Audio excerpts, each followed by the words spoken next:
Life 360. All right, hello and once again welcome to Life 360. My name is Robbie Omondi and today we'll be talking about a very powerful but insightful conversation, and it's a conversation that brings across, and cuts across to many generations, not only the youth, but today I'm also joined by youths who will help me discuss and talk about Srhr. I'm talking about sexual reproductive health and rights. Now, this is a conversation that not only shapes our futures, but also influences our decisions as young people. And the people with me today are not, maybe they're not new to you. You'll be seeing them often. Maybe you've seen them before, but since it's the first time hosting them here, I'll let them introduce themselves. But before that, a very big shout out to IPAS for enabling us to have this conversation and ensure that we are all informed about sexual reproductive health and rights. And without wasting so much time, I'll begin with my farthest left hand. Karibu sana. I don't want to introduce you, so go ahead. So, hi everyone. My name is Sylvia Ouko. Yes. A community organizer, a paralegal, a researcher, and also a director. I run a CBO by the name Pass the Mic Community-Based Organization. Basically, I do a lot of advocacy at the community level. Yeah. So I am not so expert, but I can say with the community experience and skills, I hope to learn also more from my fellow colleagues on sexual reproductive health and rights. Thank you. Normally they say so long as you've interacted with people in your field for a long time, you become an expert. So I'm hoping to also learn from you. And next to you, Omwami. Karibu sana. Many thanks 360 Live for the coverage. Yes. Dan Wanyama is my name. Yes. I'm an advocate of sexual and reproductive health and rights. Yes. Yeah, I do interact with people of all ages, be it young, be it people, because I strongly believe that no knowledge shared goes in vain. Yeah. Thank you very much, Dan. Najua uko na mambo mingi ya kuongea, sisi tukae hapa unawashwa, which is good, yeah, so that you can let people know about what we're talking about. Karibu Hilda. Thank you so much, Robbie, for this opportunity. Yes. My name is Hilda Umbero, a director. I run an organization called Bright Future Advocacy Network. I am a mentor. I mentor adolescent girls both in Kibra, Nairobi, and back in the village in Srhr County. And I'm also a sexual reproductive health and rights advocate. I'm a GBV champion, and also I'm a social worker by profession and also an entrepreneur. Yes. Yeah, and today I hope you're going to have an insightful conversation. Yeah. Yeah. Karibu, thank you so much. Now, your turn, sir. Thank you so much. My name is Christian Bernard. Yes. I'm a journalist, an advocate of sexual reproductive health and rights, Yeah. and a youth champion for sustainable peace. I'm glad to join in this conversation, and I hope that we're going to have a fruitful discussion. Thank you. Karibuni sana. As you've put it, I know people wamesikia kizungu mingi. Feel free to use language that you use huko kwa ground, right? But we make sure that everyone can understand what we're talking about. Now, as I mentioned before, we appreciate IPAS, which is International Pregnancy Advisory Services, for allowing us to have this conversation. And as we go on, I will also like that we refer to the works that they do and what they do and how also they support your work in different areas. Now, maybe nikianza tu na Sylvia. In your simple definition, or ukiwa pale mtaani, what do you tell people sexual reproductive health is in your work as you champion for the same? So when we do different advocacies at the community level, I can say we first we use different methods according to also the age bracket. Because if you look at the adolescents, what you teach adolescents and what you teach the youth are two different things, because you're also trying to see age-appropriate education and advocacy skills. Yeah. So in simple terms, I will say sexual reproductive health is basically physical, your physical state, your emotional state, your psychological state, how stable is it to make choices about sexual health. So basically, we link it to the choices that you make in terms of deciding how you will interact with your body and also learn from others, because bodies react differently. Yeah. So basically, it is your physical, emotional, and mental state to make choices about your body. Yeah, in layman's language at the community level. Yes. Now, maybe to just break the ice a little bit, I would like for Dan to tell us, when first did you interact with matters sexual reproductive health growing up? Most of us who grew up maybe in the village, ama uko ndani ndani, you don't interact with sex topics or sexual reproductive topics easily. You have to learn it by yourself, either through experience or whichever way. But normally, our parents, we didn't grow up our parents talking to us about sexual reproductive health. What is your first interaction, or what was your first interaction with sexual reproductive health and rights? That's quite interesting. Yes. You won't believe it. Guess what? My first interaction occurred at pre-primary stage. Pre-primary stage. Yeah. When I was actually in nursery, Nursery. kindergarten. Wow. Yeah. We used to have play games for kids. So we could have those ones playing the roles of fathers and others playing the roles of mothers. So in the process, there is someone who was mentioned to me as a girlfriend, you know, and I was taught that as a male, there is a way you should interact with The female. with the female, you know. We could even go to that extent of, you know, hiding, you know.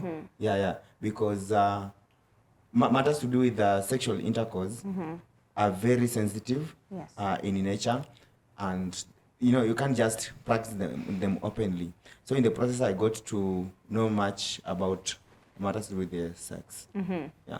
Now, Hilda, Yes. you see even the direction that Dan has taken.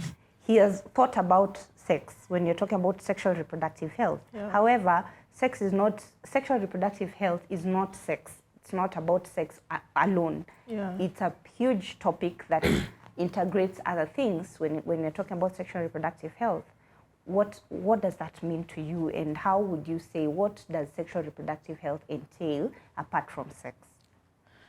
Okay, I'll say that Srhr, Sexual Reproductive Health and Rights, basically is to someone or to me like having sexual rights Yes. for your body. Like, you know, for a young lady or someone who is married, maybe she doesn't understand what sexual reproductive health and rights means to her or to him. So sexual reproductive health and rights, just knowing your rights, like, you know, the kind of person you should marry or you should get married to, knowing the type of body you have, knowing when you want to have sex without being forced. So it's just general, understanding who you are, understanding your body language, understanding everything about your body and the rights or the choices you should make. Yeah. Okay, Christian. Yes. Hilda is telling us about rights. How can someone know about these rights? Or rather, if I may put it like this, do you feel like young people in the community have access to this information that we're talking about now? There are people who don't know about such things, and we've had a lot of stories of young girls have been raped, or they've given in to sexual acts without knowing how to refuse or to say no for one reason or another. Okay, I think in terms of rights, of course, there could be gaps. One, we don't have a comprehensive sexual education. Yeah. So not so many people are aware of their rights. Apart from Srhr, simply meaning sexual expression and experiences, not so many people go deeper to know, when am I supposed to do this, what are my rights, what are the informed decisions somebody needs to make before they indulge into an activity. And then there's also a bit of problem in terms of people letting others make their own choices. Yeah, sexual rights are personal choices. Yeah. That is why you see today we've got so many versions and definitions of all these. Yeah, so I think in terms of rights, there are some gaps that needs to be bridged in order for people, especially young people, to go beyond sexual expression and experiences. Yes, Robbie. Now that Dan is being tickled to say something. Sure, Dan. You can. Just a rejoinder. Yes.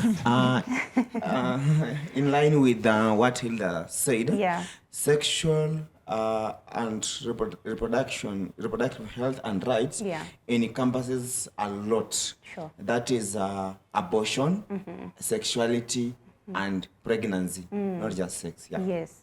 And it's good you've taken us to that direction, because that's where I was heading to. When you even talk about, let's say, something to do with abortion, Yeah.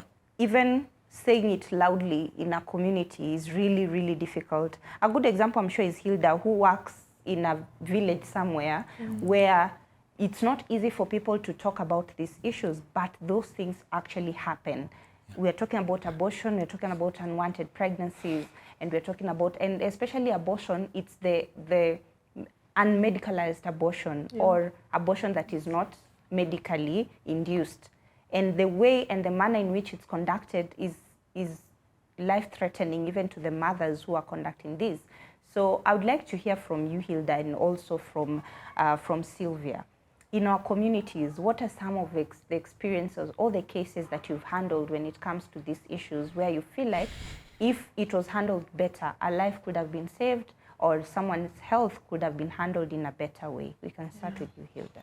Thank you again, Yeah. Robbie.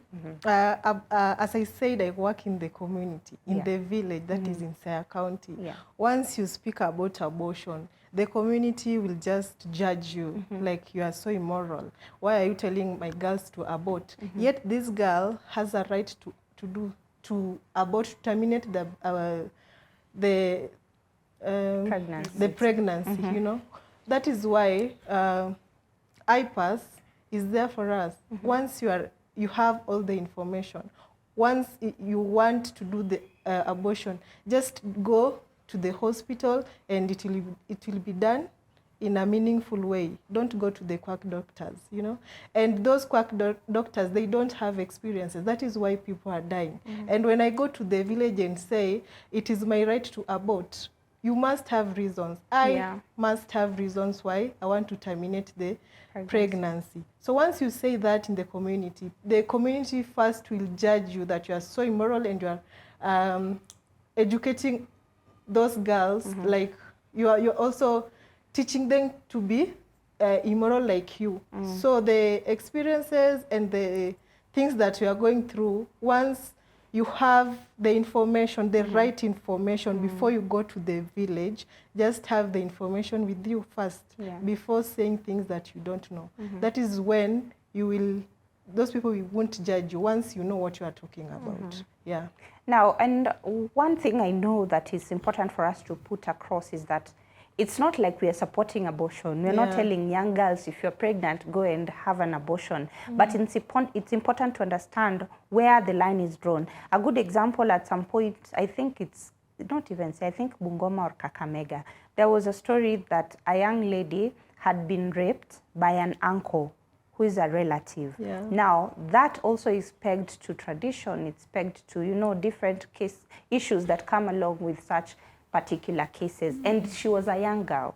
Now, what you're talking about, which I would want also Sylvia to touch on as a paralegal, is where do we cut the line, and at what point does one say, especially with our constitution in Kenya, when it comes to matters abortion and, you know, pregnancy and even unwanted or teenage pregnancies, where do we draw the line, and what does that mean to a young girl who does not understand their rights, do not have access to this information, and they don't even access to a health facility where they can go and explain themselves? Yeah. So what I can say is it's so unfortunate that most of the young girls end up in these situations because of, I can say, it's the systemic problems that the system has caused us to be in. touching on the legal aspect about abortion, we have Article 26 that talks about right to life. And if you look at, I can't, the last section talking about, it says life starts from once you, conception yes. period. So it's what the Constitution really does. If I look at Article 26, basically is just, it does not make abortion illegal, but basically it just restricts, because it says one can have an abortion under the opinion of a healthcare provider. If the mother is in danger or the baby is in danger, one of them must be saved. And we are also trying to look at Article 43, which talks about the highest attainable standards of healthcare, including reproductive health.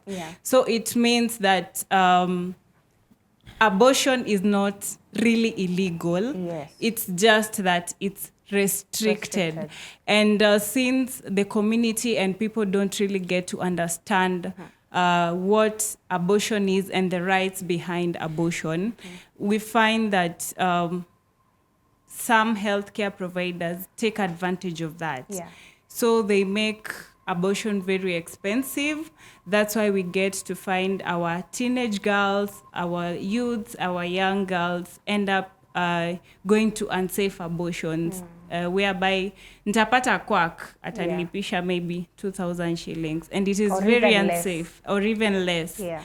And whereby nikienda maybe a certified health provider ananitisha 15,000, which does not even make sense to me. Sina job, sina anything. So it is about in making policies that basically guide and also filling in the gaps, because people say the law is clear, but I believe it's not really clear. Because it doesn't make abortion illegal, but because of the gaps and the I don't want to say the ignorance, but because people don't know about their rights, other people take advantage of that gap that is there. That is okay, right. And Dan, do you feel like most of the time, even let's say in our county, at the county level, because now again when we talk about sexual and reproductive health, it is within the health sector which is devolved now. At the county levels, even most people look at these issues from town, but in real sense, our people at the villages and even the slums, they are the most affected. Maybe if you toured places like Kibra or the slum areas, you understand what I'm talking about. How does that translate to numbers and the effect that all these policy gaps have as an impact to the youth and the young people? All right. Yeah. In response to that, maybe before I answer that, statistics by World Health Organization clearly show that at least 60,000 women die as a result of unsafe abortion. Yeah. So the most affected people are people who live in remote areas. The reason being, they are not informed. Some of them get to have justifiable reasons as to why they should abort. But in real sense, I will put it this way. People do have sexual intercourse. Some maybe they want to have money. Some maybe for pleasure. Some for pregnancy. The same way, people have got different reasons as to why they have sex. People have got different reasons as to why they should abort. So one's reason as to why as to why she should abort is just enough. Yeah, the reason does not have to be justified in any way. Even just saying that I want to abort, it's just enough for you to do so. But I'm not campaigning that young people or old people should abort. But believe me or not, close to 90% of the women abort in their life in this particular way. Abortion can be induced or it can occur spontaneous. Yeah. So Did you know that even miscarriage is a form of abortion?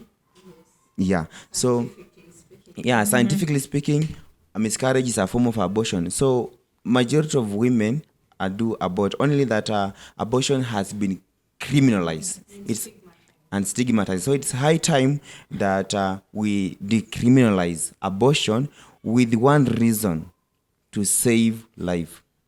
Yeah. Wow. I know, Hilda, when you're talking about all this now, we go back to this particular topic and connecting the dots of the reasons of, or rather the manner in which young women who have procured, especially the unsafe abortions, the manner in which they got pregnant is the main reason as to why they end up procuring these illegal or rather unsafe abortions. And most of the time, either they don't speak about, or they are found unconscious, or their health has been challenged. That's when now they need to seek help. But again, what are some of the effects that this woman is left with after procuring either an unsafe abortion or keeping quiet after procuring an abortion? Okay, as girls advocates, I do tell my girls to speak out, because whatever you're going through, once you're silent, we won't help you. So once you've aborted, utakuwa na so many effects. One first effect, you might die, you can lose life. Another one, kama haijafanyika vizuri, imefanywa na quack doctors, itaribu your you know. And also another one is stigma. More so, I'll speak from the area I'm coming from, in Shanks. Once you talk about abortion, mtu ataona like, why are you judging me? Mbona unaniona hivyo? Like, unataka ni abort tena niseme. But it's up to you because of your life. Your life is in danger. That's why we encourage you, once you want to abort, go to a satisfied doctor. So the effects are so many. Unaweza kufa, that is the first one. Unaweza pata shida huko chini, the womb, you might destroy your womb. Sasa utazaa. Kuna zingine kama hizo kwa doctors unaambiwa enda utumie majani. Tea leaves. Kunywa majani mingi. Hizo ni za ushago. So when you want to attend hizo, you will be told eka tea leaves mingi kwa chai ukunywe. After kukunywa utakuwa sawa. Another one, utaambiwa utumie Panadol. Meza Panadol around 12. Itakusaidia. Mara sijui uingize pin. There's a way unafaa kuingiza pin kwa private parts. Sijui utavuta nini. We're just getting those information from huko. Yet when you wanakuambia do that, they know nothing about this thing. Probably they've never tried or even exactly. So kutakuwa na stigma yenye itakudestroy your mental health. That is another effect. So effects ziko mingi sana. Once moja yao ni kukufa, you can die anytime once the abortion is not done properly. Another one venye nilisema hiyo ya unaweza kuwa stigmatized, discrimination pia, people won't want to talk to you, especially when you are a young lady. Tuseme a 14-year-old, even at my age, once I speak about I tell my friends I want to abort, watu wataanza kukuongelelea, mbona alienda ku have sex bila protection, na huwa yeye ndiye anatuambia we need to have safe sex. Yes, yet anaenda and have sex and yet she wants to abort. So you must have your own reasons. Yeah. I totally agree. Before you start to Christian is too quiet. Sitting on a lot of nuggets, especially talking to young people. Men feel like they've been left out when it comes to this conversation.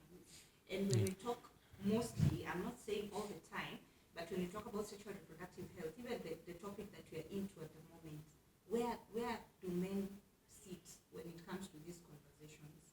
Men, I'm talking to fathers, I'm talking to brothers, I'm talking to, perpetrators of sexual gender-based violence and such issues. Where do they sit in this conversation?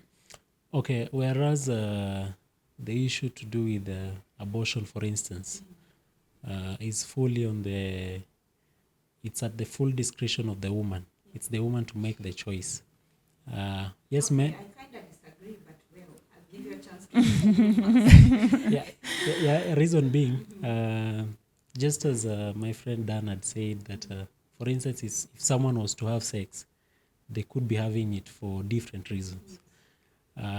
Abortion being that when you're making that decision, it is now either it could be as a matter of inconvenience or circumstances.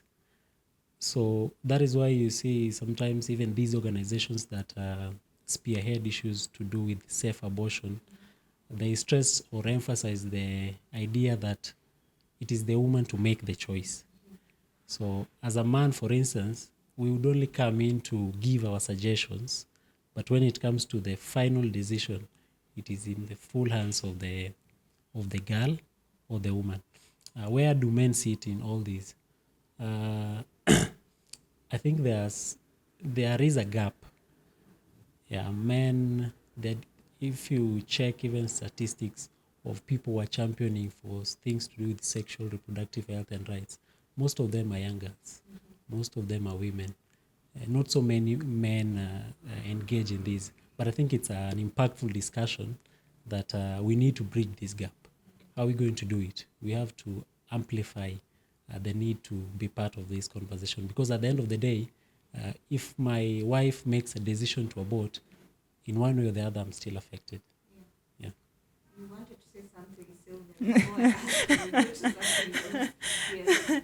So I was just listening to what my colleagues were saying, and I'm like, we have sex because of various reasons. I'm trying to look at this young girl.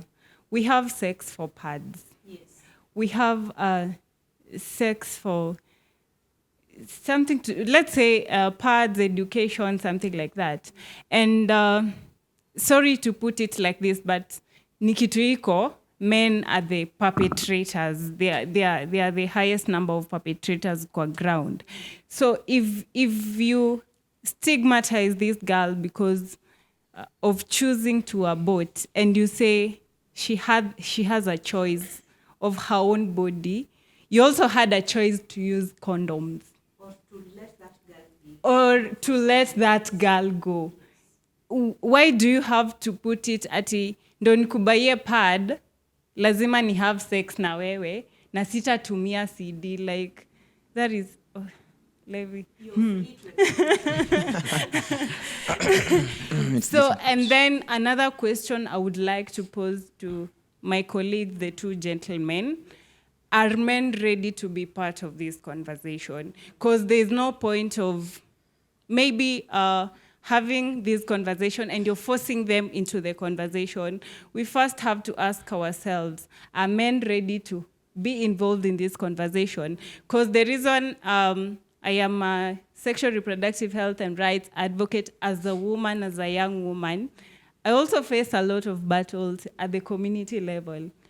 Huyo ndo anafunza watoto wetu malaya. Huyu ndo anafunza watoto wetu ku have sex mapema, anawafunza types of contraceptives. So with all the challenges at the community level, are men ready to be, to come along kwa hii journey? It's not as simple as people think, but it is just a question. And also try wafikirie too, are they ready to be part of This conversation. Because it also needs a very thick skin. Very thick. And I like the fact that Dan is nodding. Are you nodding because you're ready to have this conversation, or because you feel like you're already ready and you're doing something about it?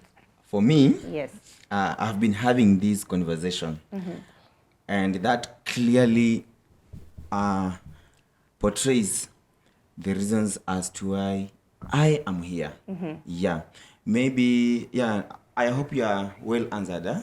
Yeah. Maybe just to clear some doubts. Huh? Yeah. There is a colleague of mine who talked about safe sex. That as a Christian. For the avoidance of doubt, what is safe sex? Now, I'm speaking from a scientific point of view. Safe sex is that kind of sex that you only use a CD.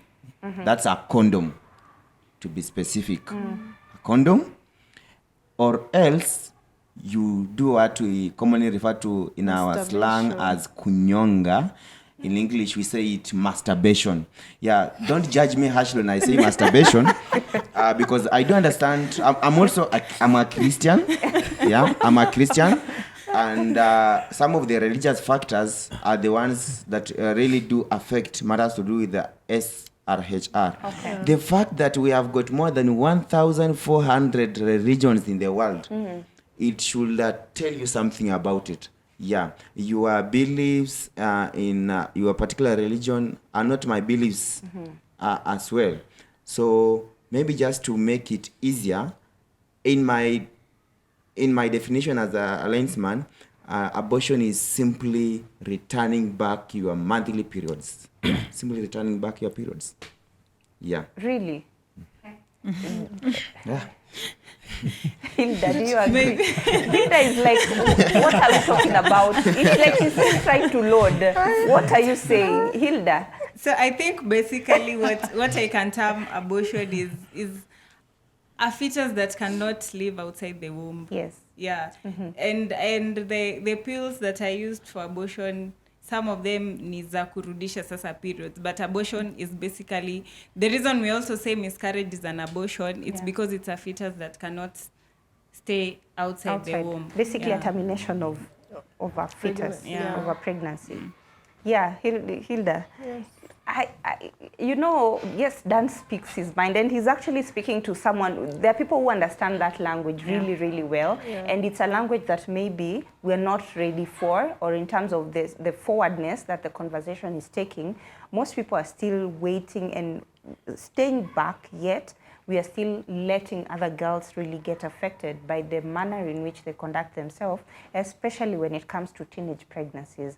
Now, when we're talking about these conversations, around last year, I think, I did an interview in Kibra where a pharmacist, the ones, who sell drugs in the chemist, in a local chemist, and this guy was telling me that at the moment, it's parents who take their daughters to get family planning, to, one way or another, to make sure that, yes, we know our daughters are already having sex at a young age.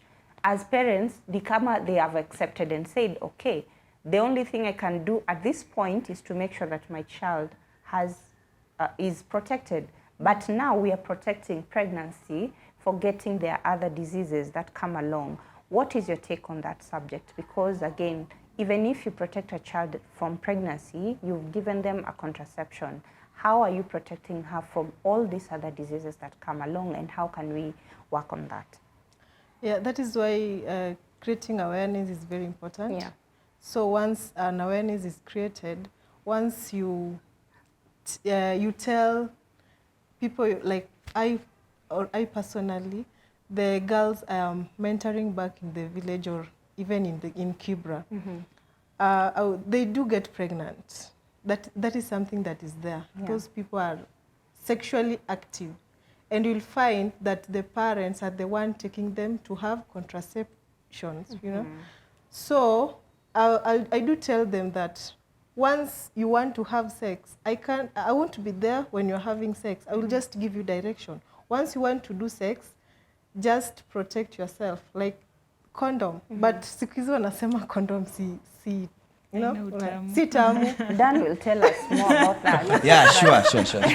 You can continue, Hilda. But me, I do tell them, protection is better than cure. Yeah. Protect yourself, because these diseases are there. Utapata, one person akona 3 partners. Like, for example, I have 3, it's an example. Yes, we listen and we don't judge. Yes. Maybe utapata, niko na wanaume watatu. I'll have sex with all of them without protection. Maybe the third guy is HIV positive.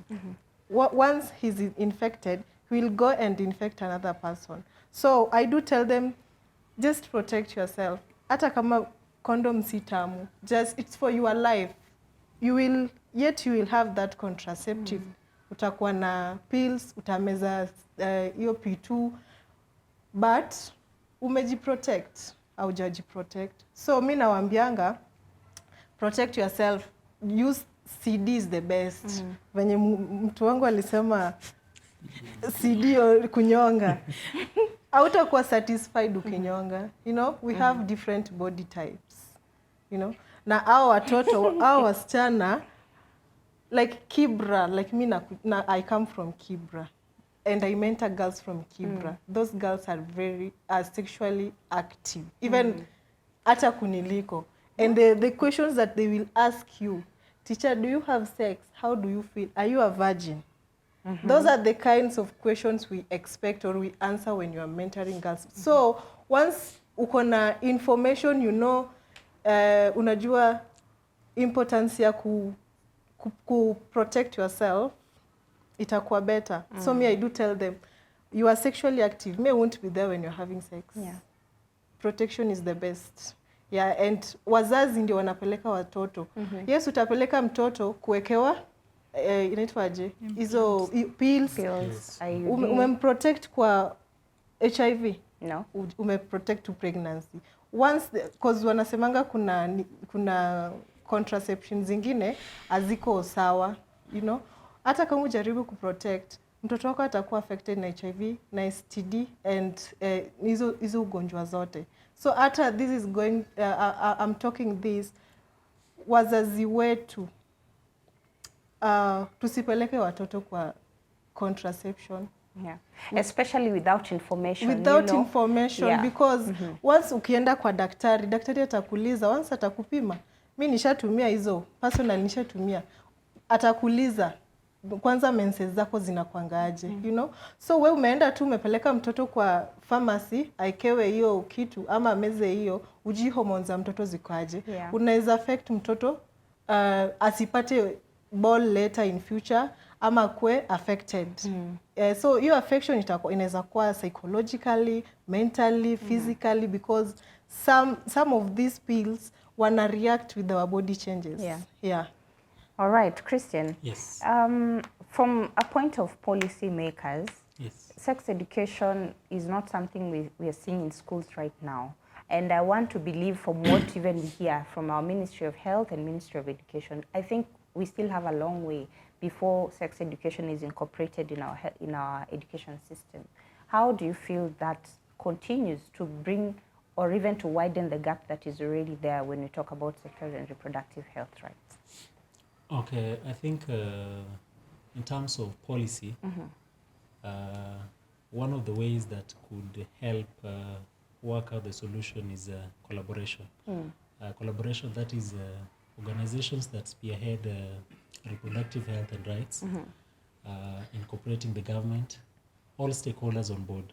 Because the reason why I'm saying the government is very important in this, they're the policy makers. Yeah. Government easily influences. They can influence parliament, they can influence these people who make laws.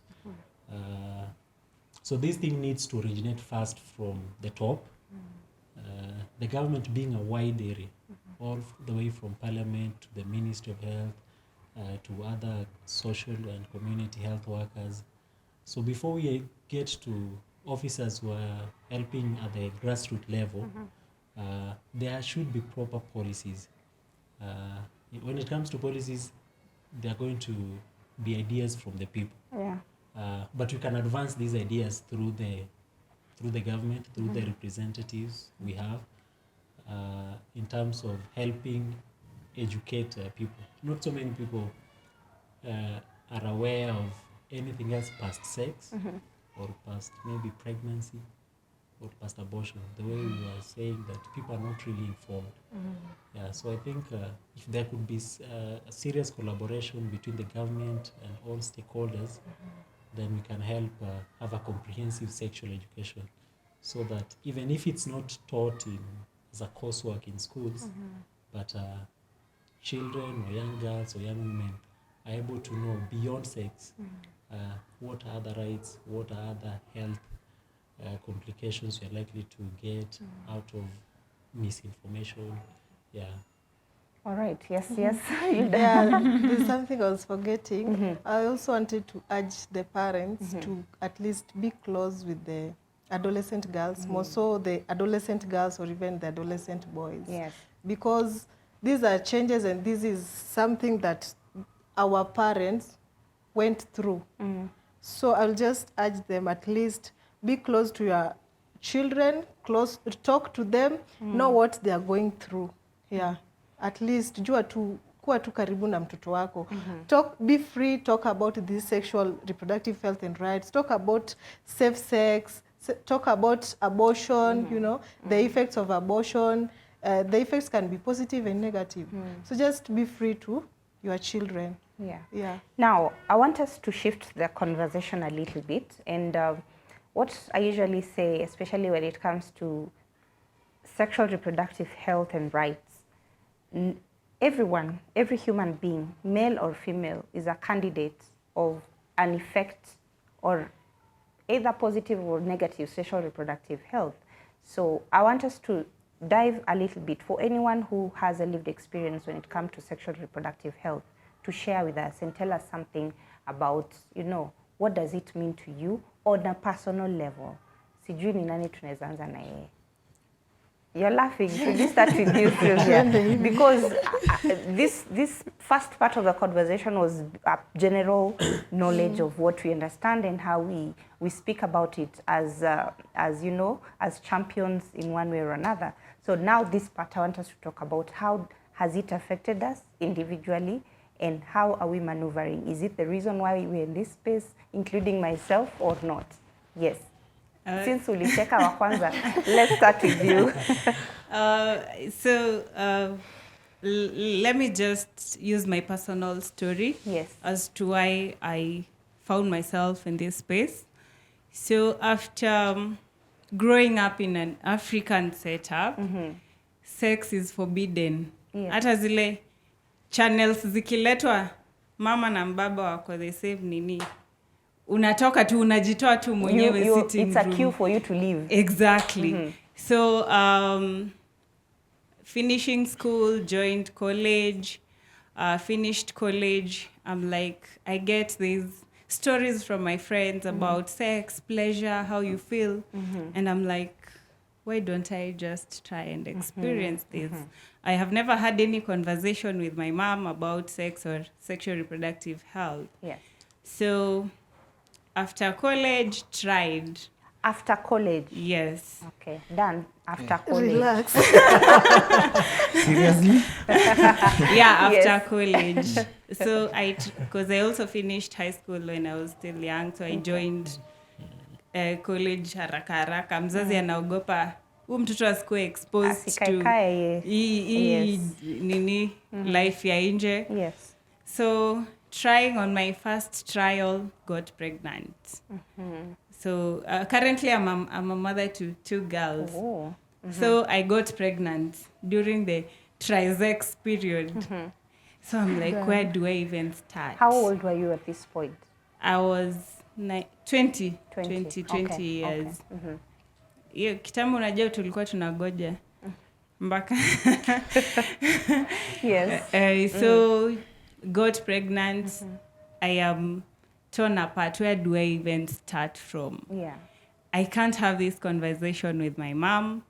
Then this person I had sex with, of course we knew each other for about 1 year, but sasa pia haikuwa hivyo sana. How do I even start telling him? Because after having the sexual intercourse, sisi hao mpaka chemist, P2 mbio mbio, aujui hata process ya kumeza P2. That time hauna any information. So you've 1 month, 2 months. Because for me, I had irregular periods. So I came to realize I was pregnant when I was 3 months. Because I used to skip a month or 2. So it was normal. The 3rd month, no periods. 4th. So I'm like, where do I even start? A best friend of mine, twende tupime. 2 lines positive. Sly uko na ball. So I'm like, where do I even start? My mom, pressure ndio hiyo. Nitasema mwenye mimba. Yes. Mwenye mimba anajua tulimeza P2. So tutaanzia wapi? Yeah. So still sitting thinking. Pia ukifikiria months zinaendelea kusonga. Yeah. So my mom realized I was pregnant when I was 7 months. Oh. Because tunapatana jioni. I used to work at Ngara by then. Kujishikilia 2 hustles. So I leave the house early in the morning, then come back late. So my mom hangewai notice. Then sikukuwa na ati staki sijui vitunguu. I used to eat everything. You're just okay. I am just fine. So then my aunt ndo ali realized. So she was talking to my mom ako like, hey, uko sure Sly yako sawa? Ame change. My mom ako anakuanga tu hivyo, anakujanga amechoka, pia kazi anafanya. It's not easy. So my aunt left. So my mom nikapata hiyo siku amenigoja saa 4 usiku. It was around 10:30 p.m. Ako like, these days ukinyesha unatupanga wapi pads? So I'm like, wow. Nikamwambia tusinyeshangi. Kwani unyeshangi? Niko na mimba. Hey, kills and everything, kuongea. So for her being the firstborn, she was feeling that disappointment. Like, I expect you to be the good example kwa familia and everything. Pia so hiyo pressure ya mom nikafikiria ama niende ni abort. At 7 months like, already? Yeah, okay. I'm already 7 months. So what do I do? Nikasema tu venye itakuwa ikue. Since I am hustling, I will just buy small things. So that's how I ended up giving birth to sasa my firstborn kid. Yeah. So nikilea a friend of mine, tukapatana tu shughuli tu za community. Then she's like, we have a youth center. Maybe you can join us because you're still young.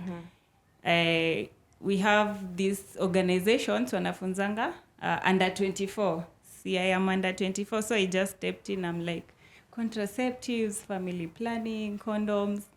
What are these people talking about? So I came to meet other young mothers. It was a support group ya young mothers. So even though nimejipata kwa the space of sexual reproductive health, because I feel if I had the information, if I had a supportive parent who would have sat me down, talked to me about safe sex and abstinence and everything. Of course, I had abstained. But if I had this information prior, I feel I would have made a better choice. Of course, I don't regret it, because with the young girls and the young women I meet and talk to and see their lives change, see them making the right decision, it really makes me happy at where I sit. Because I feel I have saved more lives and more girls are able to achieve their dreams. So that is how I found myself in this beautiful space.